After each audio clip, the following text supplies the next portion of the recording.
Hi, my name is Lynn Clark. I reside in Pascoag, Rhode Island.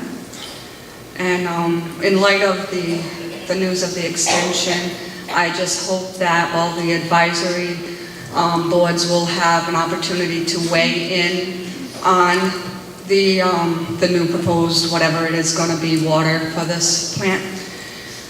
So I know there is a lot of hype about revenue and jobs for Rhode Island, but I ask that you please keep an open mind as you hear the testimony, concerns, and many issues regarding the siting of Invenergy's 900 to 1,000 megawatt fracked gas diesel oil burning power plant in the small northwest community of Burrillville. Governor Gina Raimondo visited Burrillville on July 18th, 2016. Her message to us was to trust the process, and she assured us that if there were any issues with this power plant, that it would not be cited. Since that meeting, even more issues have come to light about the construction of this power plant. These issues include, but are not limited to, impact on the drinking water supply. Water supply to the plant has not been obtained to date. Environmental impacts on a valuable forested recreational wildlife area. Pollution included the violation of the Resilient Rhode Island Act of 2014. Hazardous materials being transported and stored on site. Our town does not have a hazmat capabilities. We have a volunteer fire department with a handful of EMTs. Our response would come from Providence, which is about 40 minutes away. Incomplete information to complete a meaningful evaluation by the Department of Health. Missing design plan for DOT advisory and study.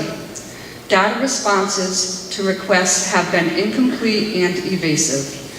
The need for this power plant and cost savings is not proven and is being challenged. 25 major organizations to date major organizations, groups, towns, and leaders from Rhode Island and surrounding states have expressed opposition and great concern about the siting of this plant. Rhode Island Department of Environmental Management and the Burrillville Planning Board stated they have enough information to find that this facility would be harmful in several ways. I'd like to address the water issue. Invenergy currently does not have a water source due to their inability to secure water from the contaminated well 3A. Luckily, the contaminated well is no longer an option, nor is any water from the town of Burrillville.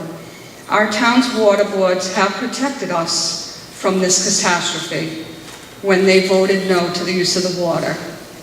We need the water for our residents and to allow continuing eco-development of Burrillville.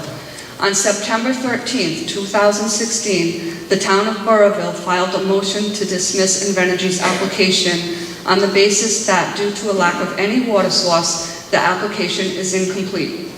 Invenergy has been unable to provide information regarding a water source to allow for the proper vetting of the proposal.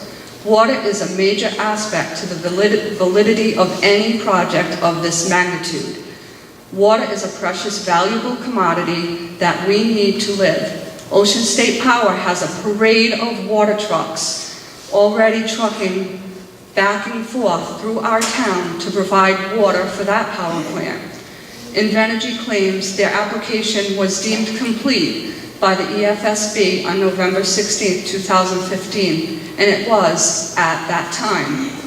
The lack of available water, in fact, does render an incomplete application as we enter the final stages of the process. In their objection to the town's motion, Invenergy cites the Manchester Street power plant. Invenergy refers to this plant had to make revisions and changes to their water supply during the EFSB process. This is true. However, Invenergy fails to mention the fact that this power plant was built in 1903, and the application to the EFSB was to convert the existing power plant to operate more efficiently by switching their primary fuel from oil to natural gas. This upgrade was completed in 1995. This power plant facility produces 495 megawatts as opposed to Invenergy's 900 to 1,000 megawatts. Invenergy's proposal is much different as it disrupts an entire natural environment in a small rural community. It also goes against our town's comprehensive plan as well as the zoning ordinances. This Clear River Energy Center, as they claim to say, does not belong in the forested northwest corner of Rhode Island, where these industries are clustering along the Algonquin pipeline for their own financial gain. Thank you.